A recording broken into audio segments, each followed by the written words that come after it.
देवराज ब्राह्मण चोरी करने के बाद भी भगवान शंकर के धाम गया है। उसका एक कारण था कि देवराज ब्राह्मण की माता एक लोटा जल शिव को समर्पित करती। कितना जल? जम के बोलिए जरा। एक लोटा।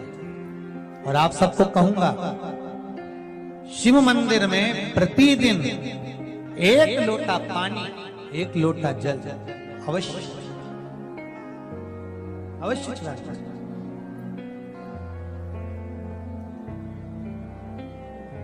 एक लोटा पानी भगवान शंकर को अवश्य। क्या होता है? 3 दोष समाप्त होते हैं एक लोटा पानी शिव जी को चढ़ाने से। 3 दोष। पहला पितृदोष, दूसरा वास्तु दोष और तीसरा कालसर्प दोष। जब हम घर में से जल लेकर जाते हैं तो हमारे घर का पानी जब जाता है तो घर का जो वास्तु केंद्र होता है वो रसोई घर होता है। रसोई घर में से जल ले जाकर शिव जी को चढ़ाते हैं तो उससे वास्तु दोष समाप्त। दूसरे नंबर पर है पितृदोष। घर का जो मटका होता है, परिंदा होता है, हंडा होता है, वो पितरों का स्थान है।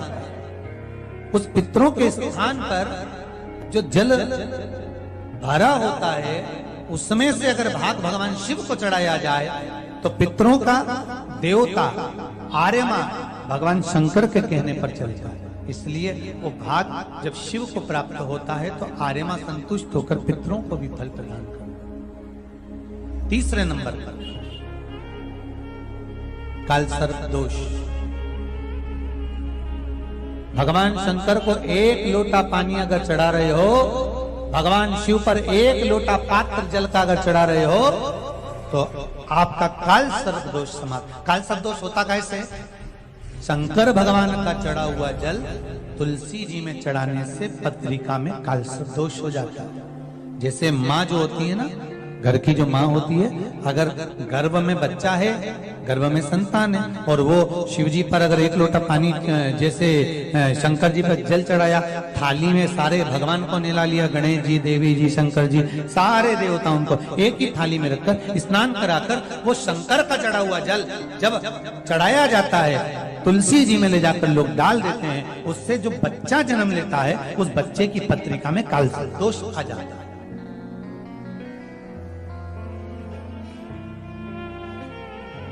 इसलिए शिव महापुराण की कथा कहती है सारे देवताओं को भले एक ही थाली में स्नान करा लो, एक ही पात्र में स्नान करा लो, पर देवाधिदेव महादेव को एक छोटे से पात्र में अलग से स्नान करा लेना चाहिए, अलग से।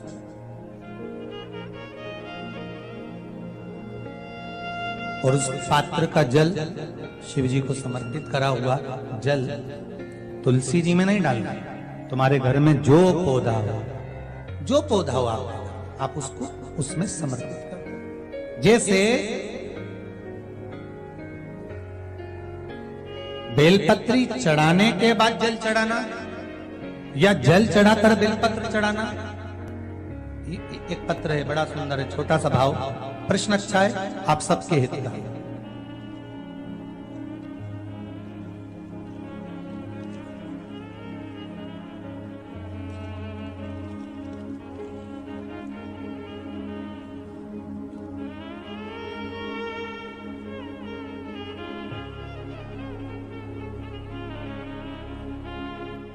अरुणा जी अग्रवाल जयपुर, झरना जी अग्रवाल जयपुर राजस्थान से इन्होंने प्रश्न किया है। गुरुदेव, दूध, कच्चा दूध केवल शिवलिंग पे चढ़ाना चाहिए या पूरे शिव परिवार पे चढ़ाना चाहिए? प्रश्न अच्छा है। और शिव महापुराण की कथा रुद्राक्ष उत्सव चल रहा है तो आप उसको समझें। दूध केवल शिवलिंग पे चढ़ाना चाहिए या जो शिवलिंग के आसपास में सभी परिवार विराजमान होता है उस पे भी चढ़ाना चाहिए? अगर लिंग पुराण आप उठाकर देखेंगे तो लिंग पुराण में एक बड़ा सुंदर संवाद आता है जिसमें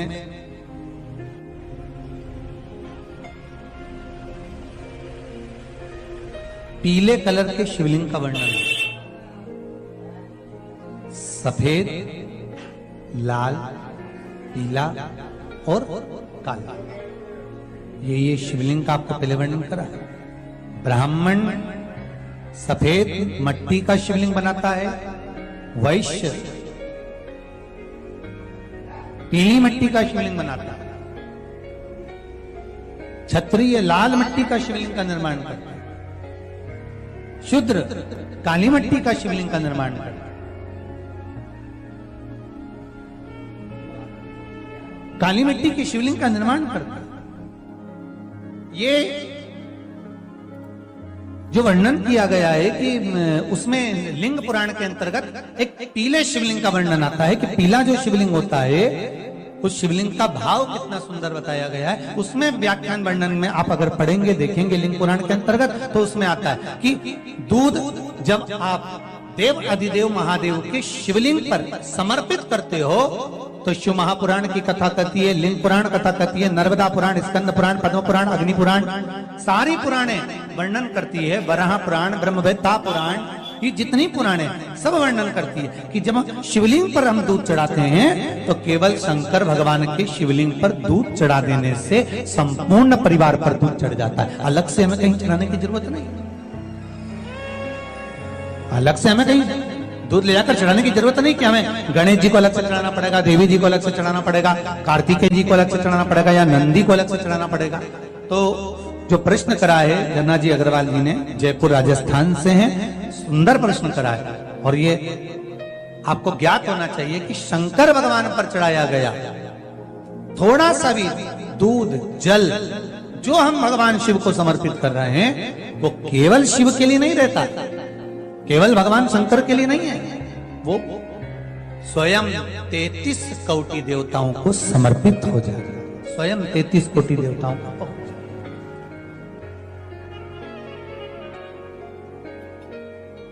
अलग से देने की जरूरत नहीं होती।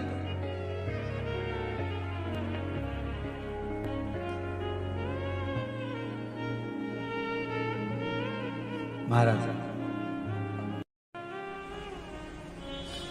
एक लोटा पानी,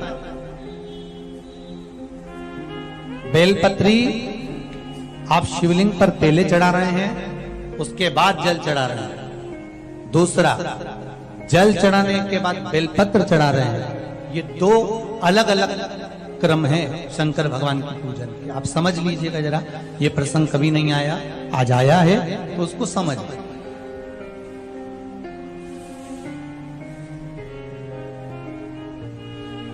पहले बेलपत्र, उसके बाद में जल जो चढ़ाया जाता है ये रोग मुक्ति के लिए चढ़ाया जाता है। काहे के लिए चढ़ाते हैं अपन?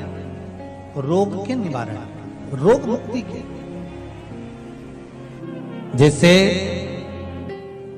कोरोना महामारी के अंतर्गत अपन सबने स्मरण किया ऑनलाइन शिव महापुराण में कि एक वर्णन किया था कि अगर ज्यादा स्वास्थ्य गड़बड़ हो रहा है तो एक लोटा दूध था और एक लोटा पानी बेलपत्र रखकर फिर चढ़ाने का उस समय पर वर्णन किया था। आप लोगों ने, कई लोगों ने उसको किया भी और उसका लाभ आपको मिला। उसी तरह आप शिव मंदिर में जाकर दर्शन करेंगे तो दो चीजें अपने को दर्शन करने को मिलेगी। एक भक्त आता है शंकर जी के मंदिर में, लोग भाव से पहुंचते हैं तो पहले वो क्या करते हैं, पहले बेलपत्री चढ़ा देते हैं फिर जल चढ़ा देते हैं। और एक भक्त जो शिव मंदिर में पहुंचता है पहले जल चढ़ाता है फिर बेलपत्र चढ़ाता है। दोनों का अलग अलग क्रम है, दोनों का अलग अलग भाव वर्णन है। पहला, अगर बेलपत्र चढ़ाया है और उसके बाद अगर शंकर भगवान पे जल चढ़ा रहे हो तो ये रोग मुक्ति के लिए होता है। जैसे बड़े रोग किसी को हो जाए, रोग किसी को घेर ले तो वो बेलपत्री चढ़ाने के बाद फिर जल चढ़ाएगा तो उसको रोग थम जाएगा और फिर वो रोग आगे नहीं बढ़ेगा, आगे नहीं बढ़ेगा। रोगों को थामने के लिए बेलपत्री पहले फिर जल। और जब कुछ कार्य के लिए आप, सिद्धता के लिए आप, अच्छे कार्य के लिए आप, मन की प्रसन्नता के लिए, आनंदता के लिए आप शिव आराधना कर रहे हो, आप शंकर की आराधना कर रहे हो, तो आप जल चढ़ाकर फिर बेलपत्री चढ़ाओ, उसका लाभ आनंद में। आपने जल चढ़ाया, उसके बाद बेलपत्री चढ़ाई।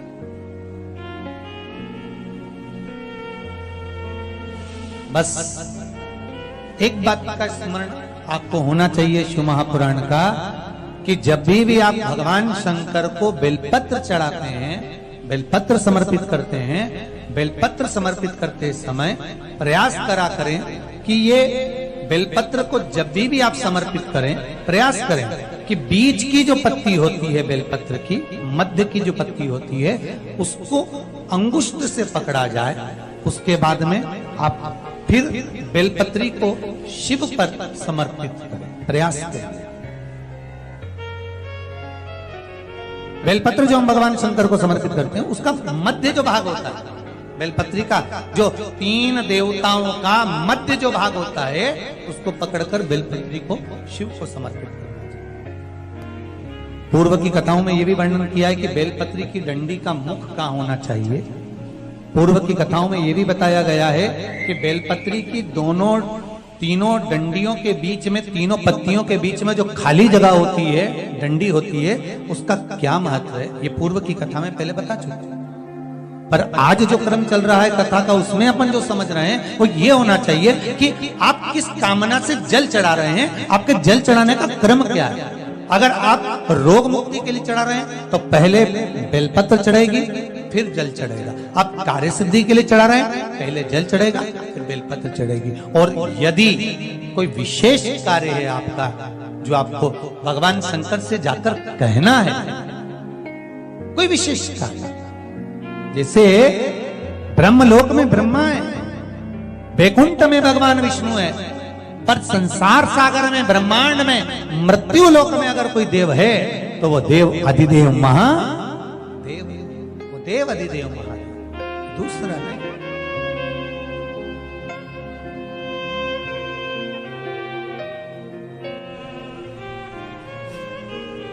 कोई दूसरा नहीं है। भगवान दया करना, मैं तेरे भरोसे हूँ। भोलेनाथ दया करना, मैं तेरे भरोसे हूँ। ना घर के भरोसे ना परिवार के भरोसे हो, सब गाइए। ना घर के भरोसे हो, ना परिवार